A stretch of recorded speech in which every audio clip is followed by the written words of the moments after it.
વૈશાખ મહિનાની શુક્લ પક્ષની એકાદશીની તિથિએ મોહિની એકાદશી વ્રત રાખવામાં આવે છે.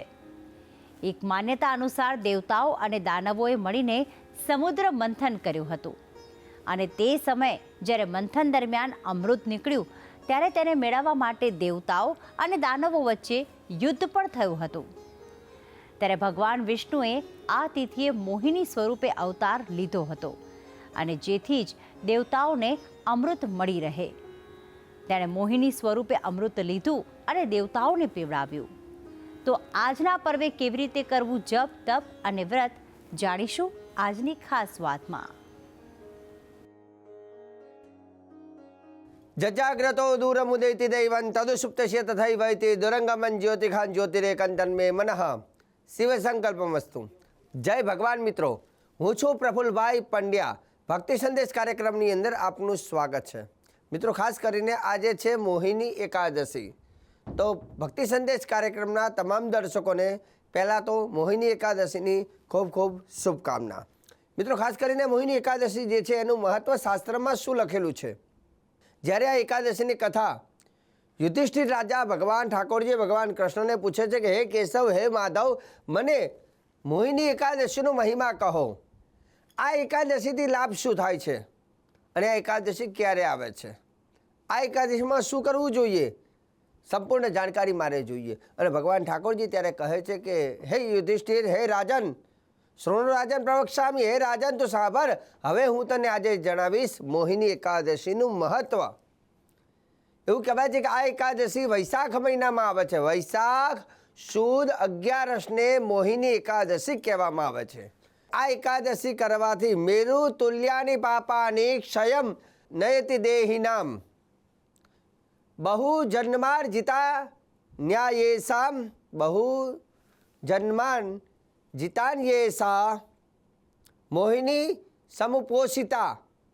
શાસ્ત્ર કહે છે કે આ એકાદશી મેરુ તુલ્યાની પાપાની, આ એકાદશી કરવાથી મેરુ તુલ્ય, મેરુ પર્વત સમાન મનુષ્યના જે કંઈ પાપો થયા હોય તો એ પાપોને ક્ષયમ નયતિ દેહિનામ, મેરુ તુલ્ય પાપ થયા હોય તે તમામ પાપોને ક્ષય કરી નાખે છે. એવી તાકાત ધરાવનાર કોઈ એકાદશી, કોઈ વ્રત હોય તો તે છે મોહિની એકાદશી. સાથે સાથે એવું કહેવાય છે કે આ એકાદશી ભગવાન રામજીએ પણ કર્યું હતું, આ એકાદશીનું વ્રત. અને કેમ તો કે વશિષ્ઠજીના કયા પ્રમાણે વશિષ્ઠજીએ કહ્યું હતું, જ્યારે સીતા માતાને રાવણ જ્યારે લઈ જાય છે ત્યારે ભગવાન એ પોતાની પત્નીને યાદ કરે છે અને મોહના કારણથી, પ્રેમના કારણથી વારંવાર ચિંતિત થાય છે, દુઃખી થાય છે. અને મન જ્યારે દુઃખી થાય ત્યારે વ્યક્તિને એવું કહેવાય છે કોઈ સહારો ના હોય ત્યારે એ અંદરને અંદર ભાગી પડે છે. ભગવાન રામજી જ્યારે સીતાના શોકની અંદર દુઃખી હતા ત્યારે તેમણે પોતાના ગુરુ વશિષ્ઠજીને પ્રશ્ન કર્યો છે કે હે વશિષ્ઠજી, મને આ દુઃખનું કોઈ, મારું મન બહુ વિચલિત રહે છે, આખો દિવસ સીતાની યાદ આવે છે અને મારું મન વિચલિત રહે છે, મને મનને સ્થિર કરવા માટે કોઈ ઉપાય કહો. ત્યારે એવું કહેવાય છે કે મોહ માયાના દુઃખોને નષ્ટ કરવા માટે વશિષ્ઠજીએ જે એકાદશી કહી હતી તે હતી મોહિની એકાદશી. અને ત્યારે પ્રભુ શ્રી રામજી એવું કહેવાય છે કે આ એકાદશી કરી હતી જેનાથી મન થોડું હળવું થયું હતું. એટલે આ એકાદશીથી મનના દુઃખો, શોક નષ્ટ થાય છે. આ એકાદશી ત્રણેય લોકોમાં ઉત્તમ શ્રેષ્ઠ ફળદાયી છે. ઇતિન્દ્રસમ રામચંદ્ર તમો મોહ નિકુંદનમ નાતઃ પરતરમ કેચિદ ત્રૈલોકે સચરાચરિત. ત્રૈલોકે સચરાચરિત. ભગવાન રામજીએ પણ જે એકાદશી કરી હતી એ એકાદશીનું આ પ્રમાણ હતું. ઇતિન્દ્રસમ રામચંદ્રમ, રામજી આ એકાદશી કરી હતી. રહી વાત આ એકાદશીના નીતિ નિયમ શું છે, તો એકાદશીમાં તો આપણે બધા સૌ જાણીએ છીએ, એકાદશી ધન એકાદશી, એકાદશી કરીએ તો વૈકુંઠ પામી. એવું કહેવાય છે કે વૈકુંઠના દ્વાર ખોલે છે આ એકાદશી. બીજા કોઈ વ્રતોમાં કરવામાં તમે સક્ષમ હોવ કે ન હોવ, પણ એવું કહેવાય છે કે કલિયુગની અંદર આ એક એકાદશીનું વ્રત તમે કરતા હો, મહિનામાં ખાલી 2 દિવસ આવે છે. જો એકાદશીના વ્રત કરતા હોય તો એની એક તાકાત અલગ છે. એકાદશી કરવાવાળા વ્યક્તિઓના ઘરની અંદર આધ્યાત્મિકતાનો પ્રવાહ વધે છે. જે એકાદશી કરવાવાળો વર્ગ છે એના ઘરની અંદર દુઃખ નથી આવતા, કેમ કે જ્યાં સ્વયં નારાયણનું આ વ્રત થાય છે તે ઘરની અંદર દુઃખ અને શોક નષ્ટ થાય છે. એ ઘરમાં બધા બહુ પ્રફુલ્લિત વધારે રહેતા હોય, આનંદિત રહેતા હોય.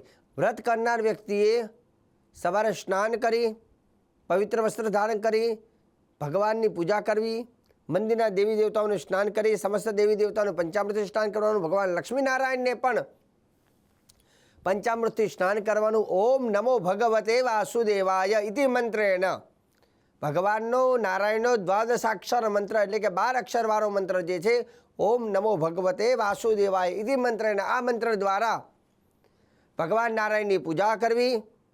આ મંત્ર દ્વારા ભગવાનની ષોડશોપચાર પૂજા કરી ભગવાનના મંત્ર જાપ કરવા, મતલબ ભગવાનની માળા કરવાની. ઓમ નમો ભગવતે વાસુદેવાય. કેટલી માળા? તો કે આજના દિવસે શક્ય હોય તો 12 માળા ઓછામાં ઓછી કરવી. વ્રત કરનાર વ્યક્તિ વિશેષ વિષ્ણુ સહસ્ત્ર કહેતા 1000 ભગવાનના 1000 નામ જે છે 1000 નામ બોલી અને તુલસીના દલ એટલે કે તુલસીનું પાન ભગવાનને અર્પણ કરી શકાય. એકાદશીના દિવસે ઉપવાસના 2 અર્થ થાય. ઉપ એટલે નજીક અને વાસ એટલે રહેવું, એટલે કે એકાદશીના દિવસે ભગવાનથી નજીકમાં રહેવું. અને બીજો નિયમ એવો છે કે ઉપવાસ એટલે કે અન્નનો ત્યાગ કરવો અને પ્રભુ ભક્તિ કરવી. ઘણા લોકો પ્રશ્ન કરે, શાસ્ત્રીજી હું ભૂખ્યો નથી રહી શકતો. ઘણા એવું કે શાસ્ત્રીજી મને દવા ચાલે છે. તમે બીમાર હોવ અને ભૂખ્યા તમે ન રહી શકો તો એકાદશીના દિવસે ભૂખ્યા રહેવાનું નથી કીધું. એવું કહેવાય છે કે અન્નનો ત્યાગ કરો. એ દિવસે તમે અન્ન ના ખાશો પણ બીજી બધી વસ્તુ તો ખાઈ શકો. ફલાહારમાં ઘણી બધી આઈટમો છે. એ ફલાહારી આઈટમો તમે જમી શકો. સૂકી ભાજી જમી શકો, મોરૈયો જમી શકો, દૂધ પી શકાય, જ્યુસ પી શકાય, ફલ ફલાદી ખાઈ શકાય, ડ્રાયફ્રૂટ જમી શકાય.